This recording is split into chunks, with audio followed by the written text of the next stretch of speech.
Production was super lazy with the title of this episode, y'all. The title is Three Little Words. And of course, that's the title because we get two couples that say those three little words, I love you. The real plot twist would have been if we had three little words that we were not suspecting, honey. And since they didn't give us that, I'll give it. I have a few prepared for the castmates. Chris, teach gaslighting classes. Paige, get intensive therapy. And Vincent, anger management stat.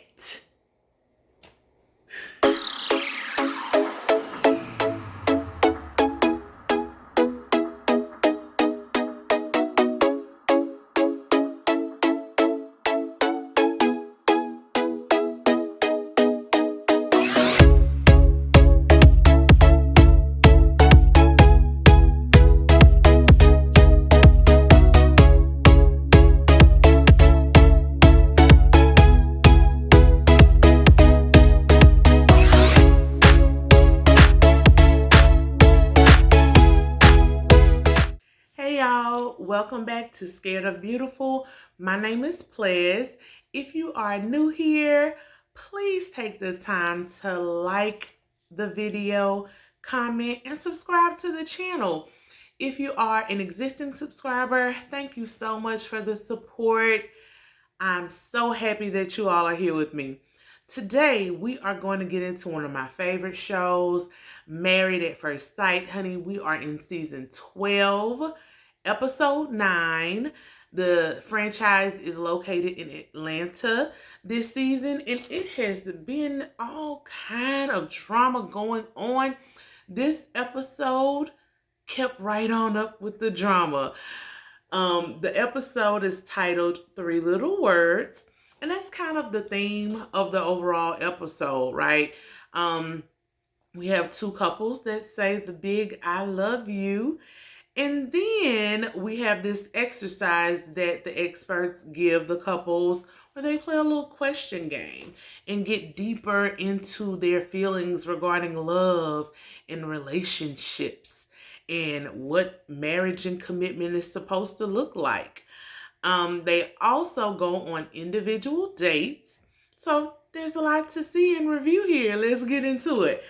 First, we get to Jacob and Haley. Haley is meeting with some friends, going over the housewarming and how she felt with all of their friends being there. Haley says that her and Jacob are going slow, getting to know each other better. She says they ran into a little hiccup again because Jacob asked Haley, was she physically attracted to him?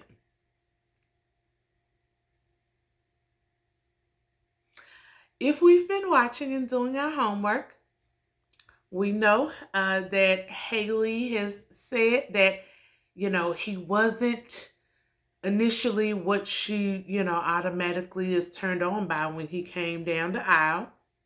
However, she says that she knows attraction can grow and she is willing to work on it and stay in the experiment to see if attraction grows. I don't know if you all are fans of the show. I am. I've been watching since the beginning. And we've seen this happen a few times with couples where they weren't necessarily, just swooning over their spouses when they first saw them. But they stick with it. They put in the work. And eventually they find something that attracts them. Everyone isn't attracted to the same things. What I will say on a personal human level, though, is I think men tend to be very visual. It's hard for attraction to grow there, i.e. what we're seeing with Chris and Paige. It's another story. But usually women are more willing to do the work and say, there has to be a reason why they matched us. Maybe it's his personality. Maybe it's his sense of humor. Maybe there's something there. I'll dig a little deeper and it might work out. So I'm glad to see that Haley is at least open to seeing Jacob or trying to see Jacob in a new light. And, we'll just see how it goes. Her friends ask her, do you think attraction is going to grow in this situation? And they leave us with a cliffhanger. Dun dun dun. We'll see how it goes. Next, we see Ryan and Clara on their single date as a couple, and they decide to go to a pottery class. Usually pottery classes are very sensual, very hands-on. There is room for all kind of things to happen there. And, I think Clara would have really liked that because as we know, honey, Clara says she is backed up. She is sexually frustrated. It has been 2 weeks, I guess at this point, 3 weeks, and this man has not sampled her goodies yet. They have not finalized the deal in the sack. They are not officially man and wife. So, there was the potential for this to go, get a little sexy. Unfortunately, they decide to make mugs. Not sexy. Clara loves crafting. It's a big hobby for her. Ryan says he purposefully chose this because he knew that crafting is something that Clara likes to do. It's not his thing. However, he likes to see her smile and he knows the importance of compromise. So he's willing to jump in and get his hands dirty with this clay. He's a perfectionist though, so he's nitpicking his mug and making sure he has everything just perfect, making sure that handle is gonna work so he can drink his morning coffee out of it and make sure that it is put together. You can tell that it kind of annoys Clara a little bit because she's like, oh, yours is so nice. It looks nothing like mine. She asks about her having a crafting space in their home when they're, out of these apartments that the show gives them. And he says, oh yeah, I've thought about it. We could put your space in the garage. Clara takes a little bit of offense to that because for her, she says this makes her concerned about his commitment level. Her things being in the garage, she feels relates to him still keeping her at arm's length. I can see where Clara is going with that. However, I think she might just be overthinking this one a little bit. Ryan's house wasn't huge. It's not like he said you can have it outside. I mean, the garage is attached to the house.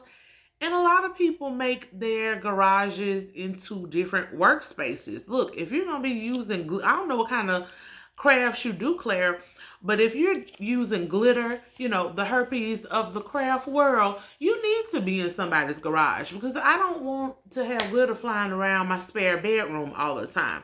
I'm with Ryan on this one. She talks about her flight attendant schedule and he says they'll just take it day by day. Ryan is very regimented. I really question a lot of these matches that the experts made. As I've said before, opposites attract, but you do have to have core similarities to keep it together.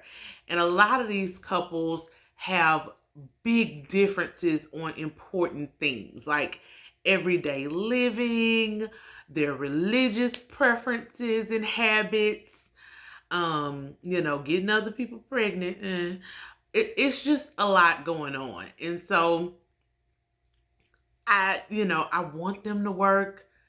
I think they can, but I think they both have to be open to it and not assume things so quickly. So we'll see how this goes. Next, we see Miss Paige. And Paige, honey, is going on a date. Plot twist. Paige is going on a date with Pastor Dwight, child. Pastor Dwight is Chris's pastor and friend who married them on their wedding day.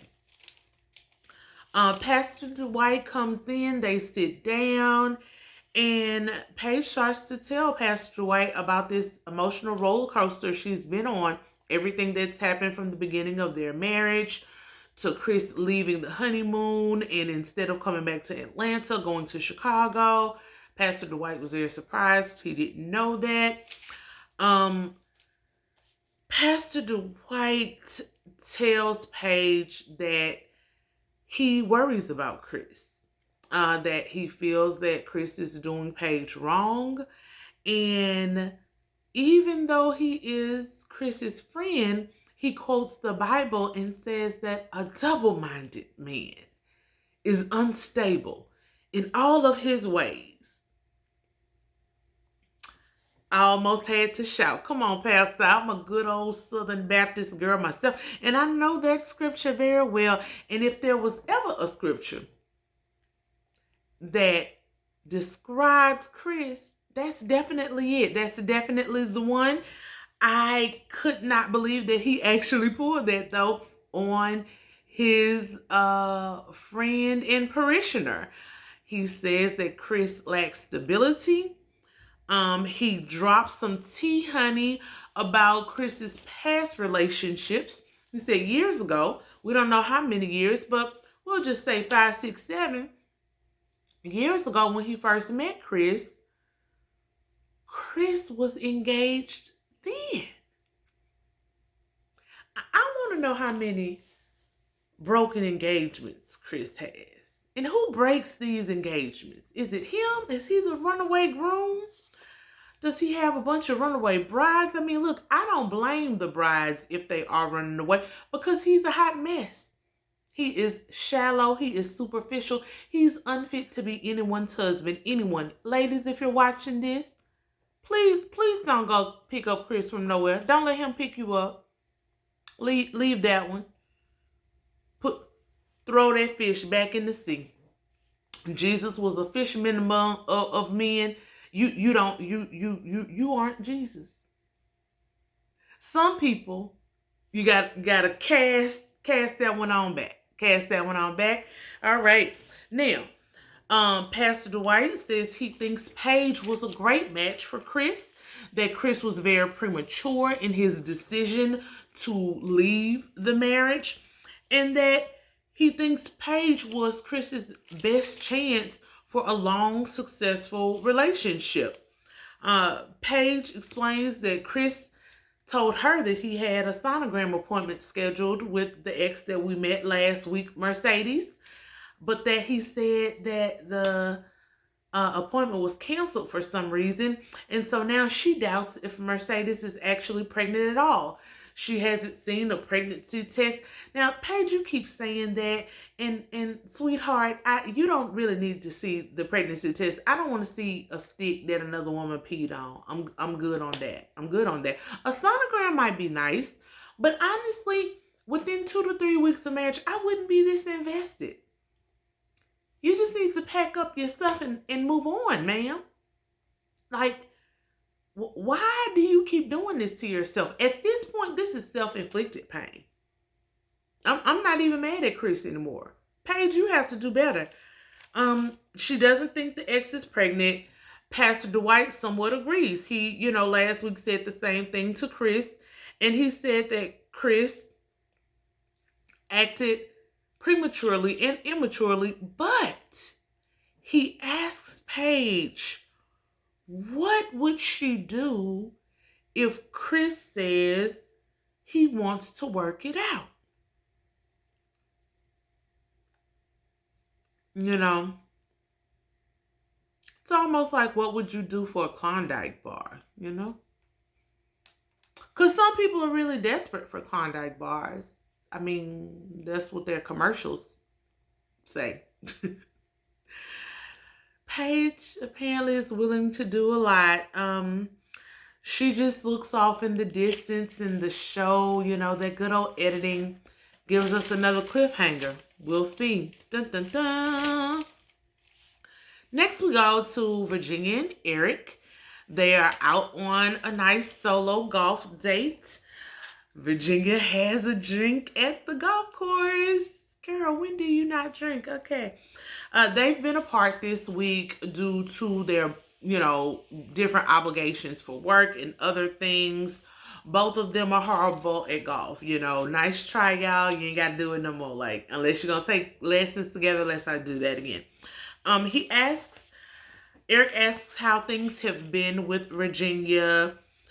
He thinks that everything is going great and that she handles him being gone well. But we see in Virginia's confessionals that she wasn't too happy about it. She wasn't excited about the lack of communication that they had. She feels, especially since last week when she was gone with her friends at a wedding, and Eric expected her to check in every hour or two, she would like that same level of communication.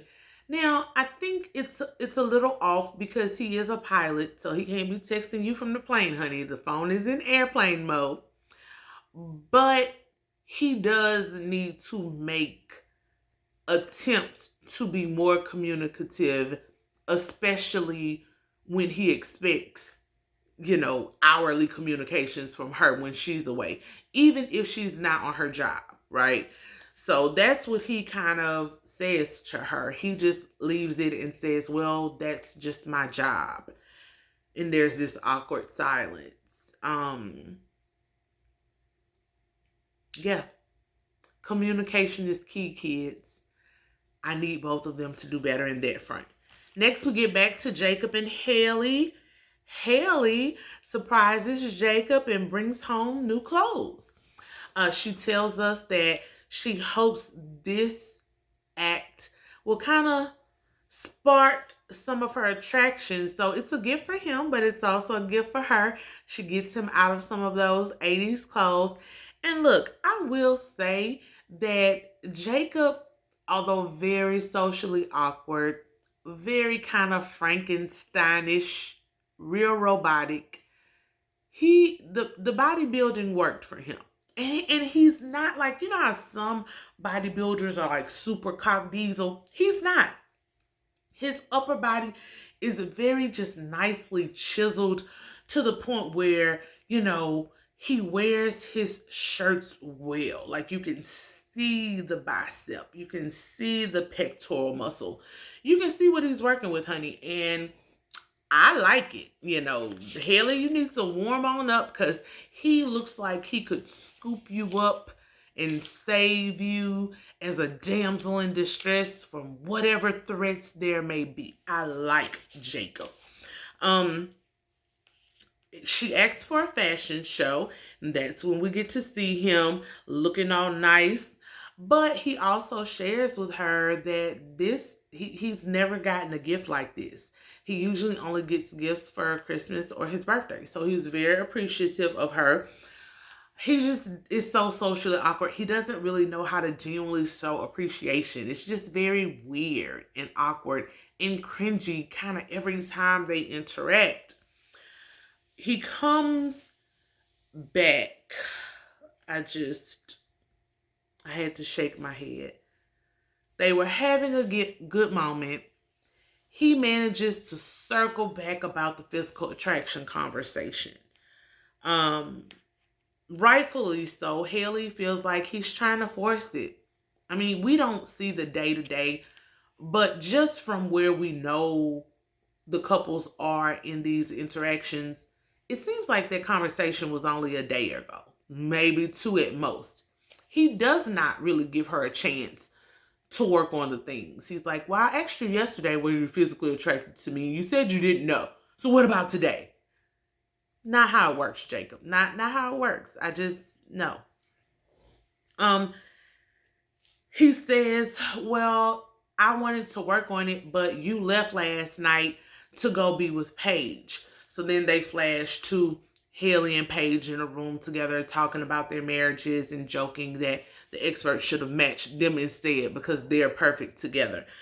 I think he's not going to like that when he sees it, but you know, I get it. Sometimes your soulmate isn't a friend. She flips it back on him and says, well, you didn't tell me you wanted me to stay, or you didn't call me or text me and say, hey, come back, let's talk. She thought she was giving him space. It's just another classic miscommunication. And instead of them just communicating and rationally and calmly talking about their differences, Jacob, my friend, kind of goes off the deep end again. He's like, well, if I had texted you, you probably would have said no because you're with Paige and you don't want to come see me and be with me anyway. He just went all the way down the rabbit hole, all the way off the deep end. Like, he just went there. And it was like, how did we get here? How did we get here? Jacob, I don't know where you're from, buddy, but you know what we say when we make assumptions. Assumptions. ASS. Yes, make an ass out of yourself. And I like you, Jacob. I don't want to see you in this light, but you got to work on your triggers, honey. You get triggered and go from 0 to 100 real quick. And anybody would be turned off by that. I know I would. They go down this whole train wreck, honey. And Haley lets him know, like, you going off like this really does not make me want to get to know you better.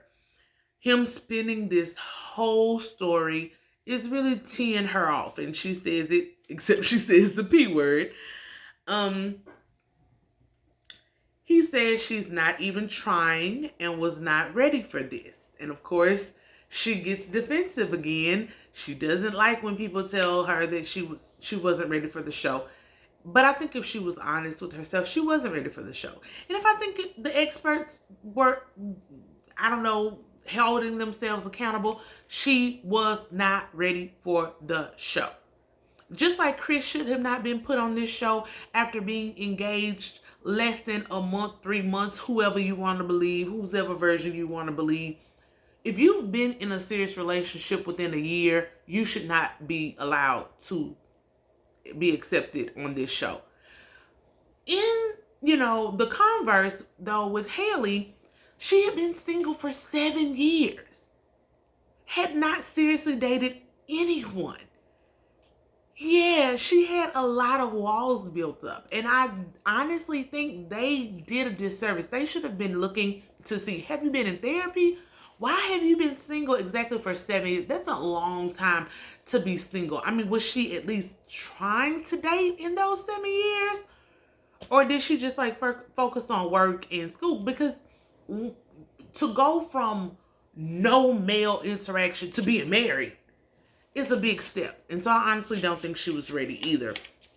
But of course, she says she was ready. However, it's been a long time since she's been in a relationship, and she just can't jump in and fall in love overnight. I get it, girl, but it's just, you gotta be willing to try. And I think you are making your baby steps, but I don't think you're trying as hard as you could. So give it the old college try, Haley. I believe you can do it. Next, we get back to Virginia and Eric, and we see them playing their question game that the experts have presented. She needs a mimosa before she can play the question game. Oh, Lord, I'm about 3 steps away from just calling AA on for her. Can we get AA on the line for Virginia, please? Their question is, what does love mean to you, and what does love feel like? Eric says he is building love for Virginia, and he says love to him looks like commitment. Someone who's always there, who he can always depend on. And I think based on his actions, that pretty much sums it up. He's always talking about how he wants someone, he wants his wife there for him. He wants someone he can talk to, who's not going to leave. So that's pretty on par for what we've seen from him. Reveals that he has not been in love since his divorce. Virginia says this gives her anxiety. He talks about his childhood and the wonderful example that he saw with his parents being married for a long time, pretty much almost perfect. Nothing's perfect, Eric, but I know what you're saying. Virginia talks about how that is so different from what she saw. You know, as we already knew, her parents went through a very horrible divorce. She's seen divorce happen several times throughout her childhood, and it just always turned really ugly, and she said even into hate. So Eric's saying that he hasn't loved anyone since his ex-wife gives her lots of concern and reason for pause. Eric also, though, is worried about Virginia because she admits that in past relationships, she's a runner. She does not allow herself to get too emotionally attached. She has a fear of rejection and a fear of abandonment. So whenever stuff starts getting too serious, she runs. Now, I'm thankful that Virginia has this insight. That's how you start to heal, by knowing what your problems are and what your triggers are. I don't think it's fair to heal in a marriage, though. I think, again, she should have done some therapy before expecting to marry a stranger, because this one man is not going to cure all that childhood trauma, honey. He's just not, you know, especially just by nature and virtue of his job. Although it might not seem rational to quote unquote normal people, it's his job. What do you expect? For someone who deals with abandonment issues, the reason that you're gone doesn't really matter. At the end of the day, he's gone, and he's going to be gone a lot. So I hope that they can get through this. And, you know, at the end of the day, Eric really questions to himself why Virginia did Married at First Sight if she knows these things about herself. And I don't blame him for having those questions. I also question why the experts chose her, knowing she had these issues. You know, the experts are supposed to be psychologists, sociologists, pastors who have experience with these types of things. I don't know if these people don't have enough cultural competency or just actual social skills, but yeah, anybody could have told y'all half of these people were not ready for marriage. Next, we get to Vincent and Brianna. Their question is, how will you know when you are in love? Brianna says, and is very self-aware, she admits that she looks for flaws and will address them in her mate, like pick them apart. But she knows she's in love when she stopped looking at the flaws and can embrace that person for who they are and stop picking them apart. And I thought that was a very good thing. It's just that in this situation with Vincent being so sensitive,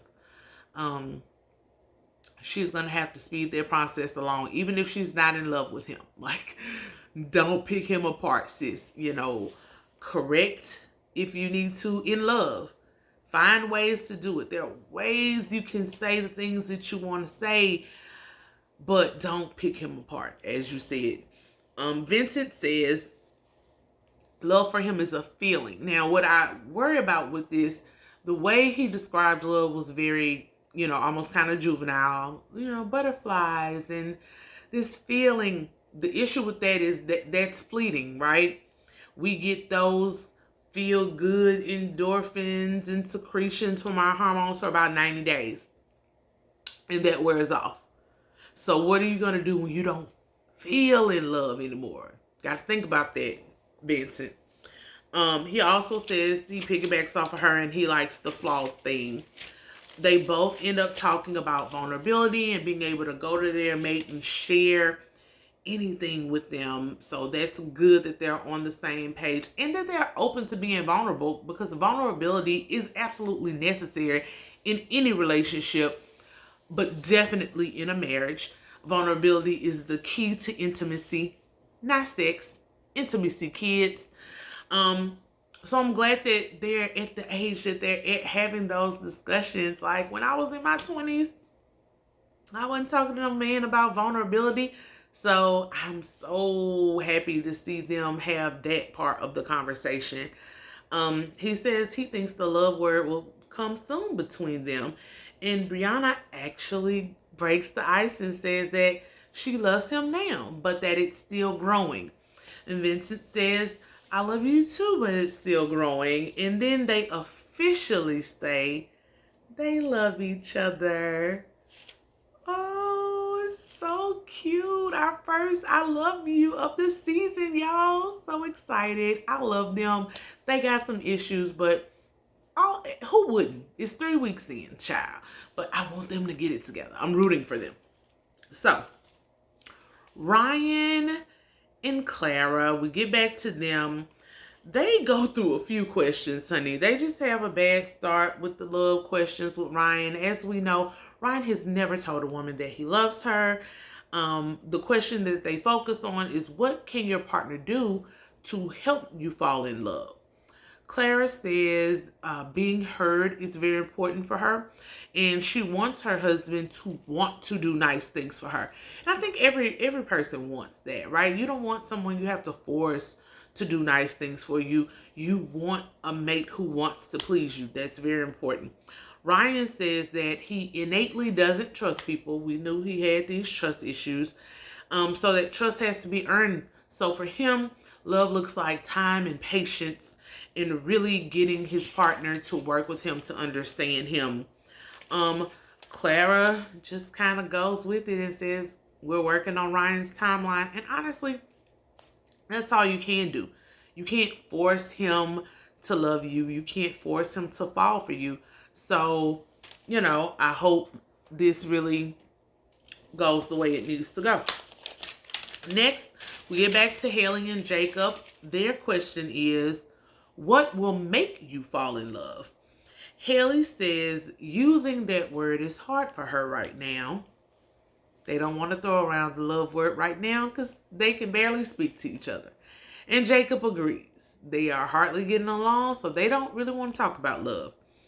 The next question they get is, have you been in love before? And was it the person or the actions? And Jacob says he's been in love before, but that he's very much pheromone and bond driven. He's driven by physical interactions and he needs that. So as we can see, his love language would be physical touch. Because he's not getting that from Haley, that is what's causing him to question himself, to question their bond, and to kind of act out. Your love language is your love language. I just think he's not being fair. It's like he's wanting this sort of animal attraction, and that doesn't always happen. But he is very kind of, like I said before, kind of Frankenstein-y. I'm not gonna call him a Neanderthal, but he seems very fleshly driven and like, I need this, and if I'm not getting this, it doesn't work. Off-putting. Anyway, Haley says, and he also admits that he's not an action person though. Like, he doesn't readily like give flowers or think of dates or things. So he has to work on it. You got to be who you want to see. Haley says she was in her last relationship and it lasted for about 5 years. So she knows she's been in love before. But once that broke up and she was betrayed by her partner, she now runs at the first sight of a red flag and admits that she has lots of walls up. Jacob just kind of finally, I think, accepts and admits to himself and to her that he doesn't think there's anything he can do to lower her walls, and that Haley agrees, like, she would just have to take baby steps on her own. So, again, they're working. Let's see if it lasts. Next, we see Haley and Jacob hosting a pool party at Jacob's actual home, not at the hotel. First, Virginia and Eric join. Virginia lets everybody know that she is actually adulting, y'all. She got to work early on that good day. And early for her was 20 minutes before she was actually supposed to be there. For her, that actually is doing good and early because she's normally late every day. And of course, Eric had to throw in that the alarm clock went off at 6. She got to work at 8:40. She has to be there for 9. And Virginia slept in till 6:30. Look, Eric, let the lady. I get you, Virginia. I am not a morning person at all. I actually set my alarm early so that I can hit snooze a few times. It works, you know. Haley says that it's hard for her and Jacob to see how the other couples are progressing and that they're not. Virginia and Haley then kind of walk off by themselves. They take a tour of Jacob's house. Virginia talks about the miscommunications that her and Eric were having through the week. Both of them were feeling unappreciated. Eric cooked her dinner. Virginia didn't really say anything special about it. And Virginia cleaned the house and was upset that Eric didn't say anything about it. But they were able to talk about it and get through it. Haley talks about how frustrated she is with how serious Jacob is. He never wants to relax or have fun. And I can see that being a buzzkill. I mean, he does take everything to heart. Even when they're trying to get to know each other and just have light conversation, he's just very flatline. He just, he... Next, Briana, Ryan, Clara, and Paige join the party. The guys leave the girls to talk. And then Jacob takes the guys on the tour of the house. The man has a sauna in his house, a gym, everything, child. Everything is in that house. The girls ask Paige how she is. She says she's in good spirits and tells them about her meetup with Chris and Mercedes from last week. All the ladies are kind of concerned, like, why would you meet up with her? But of course, they want to know the details. She tells them what happened, but then she says, plot twist, Chris has reached out to her and wants to have a conversation. All the other ladies look at each other like, is this girl crazy? But they expressed to her that, you have to do what's best for you, but I would not want to be up and down, in and out with him. Like, what is there still left to talk about? That's what we all want to know, y'all. That's what we all want to know. What is there left to talk about, Paige? What? The ladies say that the back and forth is too much. And Virginia asks Paige if she still cares for him. I think that's good to know, but sometimes you gotta go with your head, not your heart. I'm an emotional person, y'all. I love too. But your heart will lead you wrong a lot of times. Go with your head, Paige. Go with your head. Paige says she doesn't answer Virginia's question. Instead, she says about whether or not she's going to the conversation that she is going to do whatever the good Lord directs her to do when she wakes up that day, leads her to do. The Lord leads you, but sometimes the Pied Piper leads you too, or the devil. I'm just saying. Yeah. Next, we see Clara and Ryan. Clara and Ryan go on their individual dinner. They go to a wonderful donut dinner. Now, this was impressive. This was impressive because Ryan is listening. Clara said it's important for her to be heard. So he knows that Clara loves donuts and he knows that her love language is gifts and acts of service. So he's definitely trying. He is in this. And so even if he's never told anyone I love you before, he's trying. I like to see a man that tries, right? You can't ask for anything more. Ryan eats healthy, so Clara appreciates this sacrifice that he gave by giving her this feast of donuts and partaking in a few donuts with her. They start talking about their favorite vegetable. Ryan was like, Do you like anything healthy? And then Ryan asks her what motivates her in life. Does she have an internal drive? And Claire's just like, no, I'm motivated to go to work because I got bills to pay. I need you to dig a little deeper, Clara. Dig a little deeper. Dig a little deeper. Ryan then goes in to talk about all the things that motivate him in his life. He says he's purpose driven. He is driven by the thought of the sacrifices his ancestors made. He is not money driven. He goes through the whole quote of, if you love what you do, the money will come. I'm with you, Ryan. I'm that type of person as well. But I don't know if it was editing or if he was really talking that long.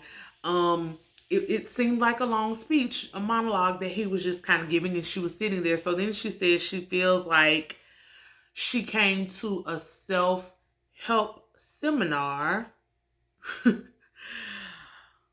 Like, get a free donut and listen to this self-motivation speak when she was just really there to eat her donuts. Ryan just gives a, that's a chin check. Like, Clara, that man, he's giving you this donut dinner. He went building the clay mug with you. He's trying. You can't just sit through the man's motivational speech. It's compromise, sis, compromise. Now we get back to Brianna and Vincent. Vincent is cute. She gets home. He has a chalkboard written with 4 Spanish words. He tells her, you're going to learn a Spanish word of the day. He talks about how much his culture is important to him. And I like this. Look, we got to admit, they come from 2 different cultures. So he's trying to share part of his culture with her by teaching her Spanish. Then he goes out, he brings in a gift for her, and it is a bike. And it was so good, y'all, because they flash back to the wedding reception where she says that she's always wanted a bike. So again, he's listening and he's trying. They finally come together. Their family is coming together. Him, her, and their little dog. He tells her he's getting a basket for the dog. And then they end the scene with Brianna asking him how to say I love you in Spanish. So this is the second time that we've seen on camera they have said I love you. Next, y'all, we get, I guess, to the main event, what we've been waiting for. Paige and Chris meet. I don't know why. Paige says that God led her to go on and meet with Chris.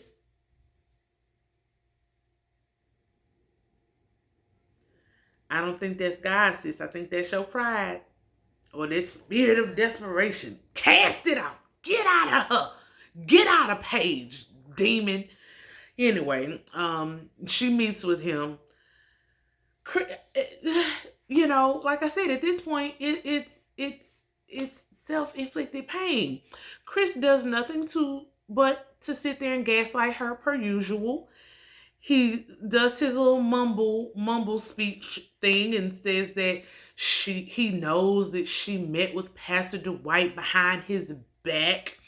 And she says, yes, Pastor Dwight asked to meet with me after he heard about everything that was going on. Chris tells the confessional camera that Pastor Dwight was disloyal to him and he will never speak to him again because he is his pastor and his friend, and he was there on his side of the family for the wedding, and he should not have went to Paige without his permission, or at least without consulting him first. Ooh, honey, Chris is mad. Paige says she feels like Chris is wasting her time. He is, sis, he is. And that gets up, walks off. She doesn't like it. She's out. The producers, we see them coaching her and telling her to go back and make sure he knows that she is done and that he is not to call her again. Make sure you end it. So, of course, Paige walks back over, child, like the puppet she is. These producers are milking this for everything they can. And she sits down, and of course, Chris continues to gaslight and manipulate. That's why I said he needs to teach classes. He says that he's afraid and he's defensive because he doesn't want someone else to raise his kid. He doesn't know what to do. He doesn't know if the new father or new husband would push him out of his child's life. He just wants to be there for his child. But then he's also afraid because he doesn't know if he's making the wrong decision and if him and Paige could actually have something together and that they may be happy and fall in love in their marriage. He then says that he is negligent in his treatment of Paige and that he should not have treated her like this. She doesn't deserve this. She's a good woman. And, just like clockwork, y'all. Just like clockwork. Paige falls for it again. She takes the okie doke. She says she feels him and she hears him. She almost has a tear in her eye. Such a sad thing to see. She says she wanted him to give them a chance. And so Chris says they need a reset.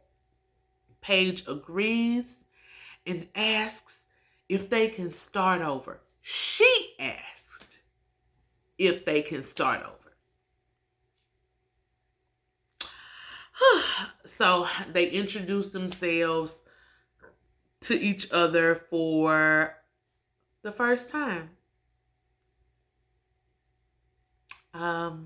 Yeah, y'all, I'm done. I'm done. I don't have any more emotional attachment to this. I wish Paige well.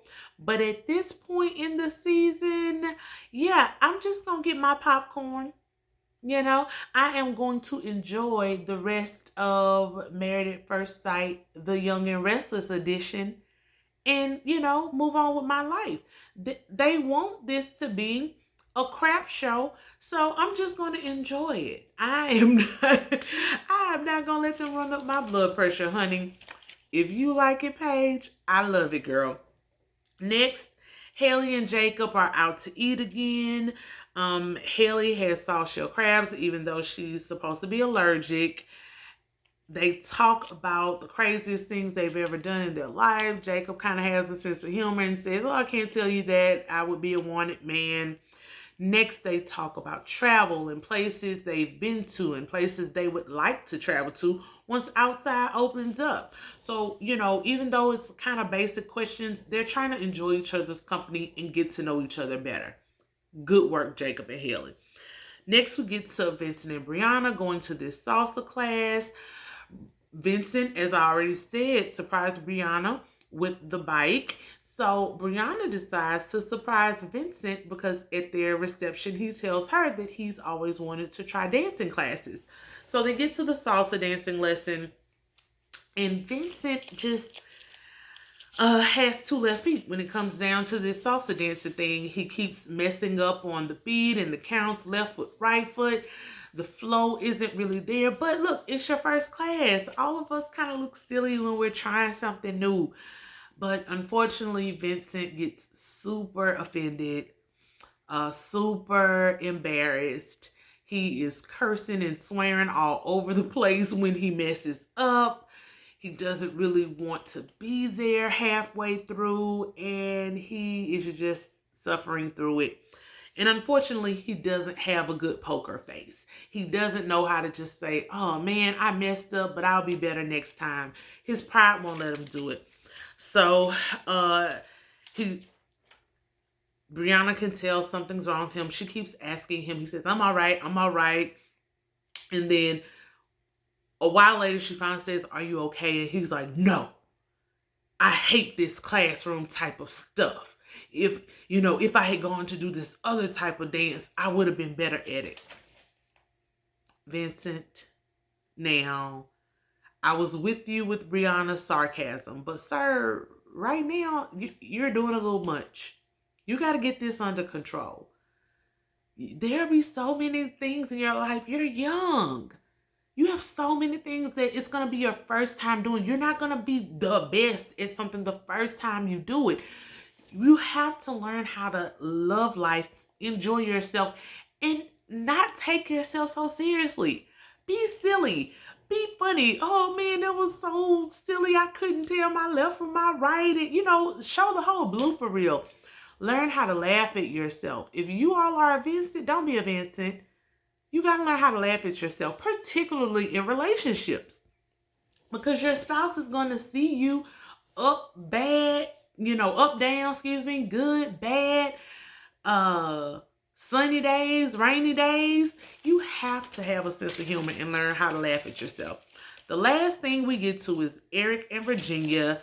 Eric has taken a page out of good old case, y'all, from the 90s, Happily Ever After. He left Virginia a note at their apartment that said, "Meet me at my condo." And when Virginia gets to the condo, Eric is there cooking dinner for her. He says that his love is growing for her and he loves to cook. So he wanted to surprise her with this. Then he asks her, how does she feel in this moment? She says that she thinks they're doing good, but she does worry about not being able to measure up to the old wife.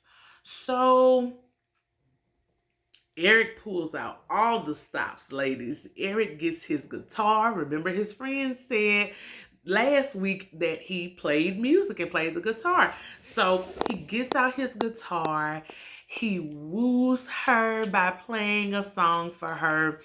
And he tells her that he's never done this for any woman before. She's like, well, why me? And he said, because I am falling in love with you. I love you.